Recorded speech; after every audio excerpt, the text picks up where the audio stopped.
Okay, welcome to another practical physics walkthrough from Godalming College Physics Department. We are going to look at standing waves on a string, and today we're going to look at the first part of this experiment. You actually take three different measurements on this. One is length and frequency, the other one is tension and frequency, and the final one is mass per unit length and frequency. This is a pretty long experiment, reasonably complex setup, several measurements to take and full analysis, so you really need to crack on. You need to be able to hit the ground running with this.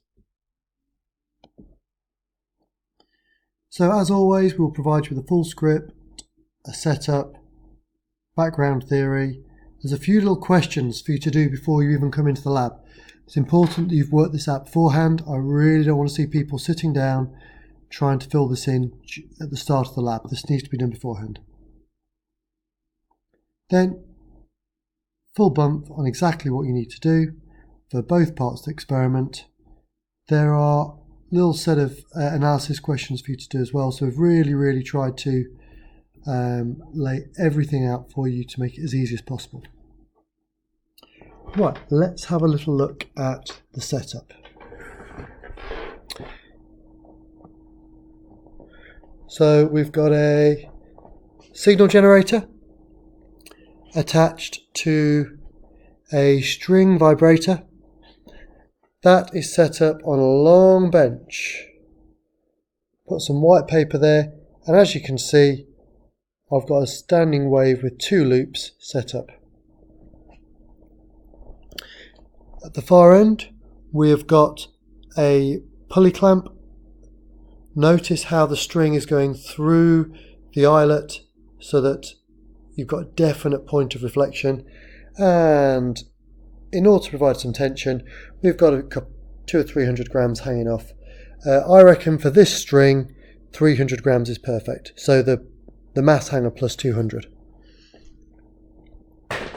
And that is the basic setup. One other little thing is, on the SIGGEN, you need to make sure that you're using the low impedance rather than the high impedance, and that you've got the amplitude set to maximum using a sine wave, and that you've just got it on the ×1 setting.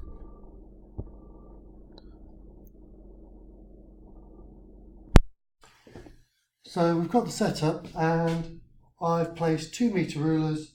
I've blue tacked them down so they can't move. Been really careful to set the initial value on one ruler onto exactly 1 meter on the other. It's touching at the eyelet point here, and I'm going to start at the full 2 meters all the way over here. Then I've currently got 1 loop set up. That's not ideal, it's really hard to find. I think 2 or 3 loops is perfect, so let's get... If you can hear that horrible rattle, that means that I haven't got a node perfectly here. Really look at this point carefully so that you can see if you've got a node absolutely on tip. And I've got this set up so the tip of this is level with the front of my clamp stand. So there I've got really easy point of measurement, the front of the clamp stand on the meter ruler. So this is 2 loops really nicely set up.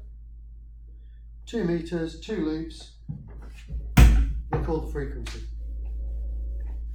Now we can move this forward, and let's go. I don't really want to make this too small. I want 8 values, so if I go 20 centimeters at a time, that's 160, that would leave me 40 at the end. That seems a pretty full range to me. So let's set this up. Down on 20, being careful not to move anything else. This stage, change the frequency.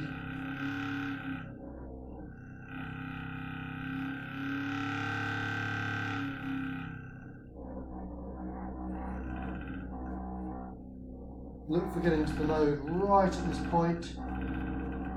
Looks pretty good to me. Okay.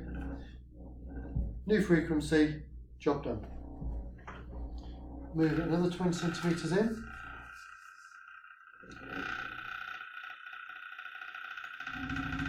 And repeat. Move it another 20 centimetres in. So we're now on 60. And repeat. I'm just about to kick you out. Okay. One little thing to note is you can see the masses here are now resting on the floor, so I'm not providing a constant tension, so that's not going to work anymore. Right. Oh, you shut your window. Is this You're used to it. maybe cool? Oh, it's pulled down, is it? You finished? Yeah, I can finish the rest. Now I've got a video of that, I can finish the rest at home. Yeah, the front doors will be locked, so if you go out the student door, I didn't and know. just push the door, left-hand door. Thank you. Cool. Cheers, John. Cheers. I'm going to try for the night. Yeah, we'll try.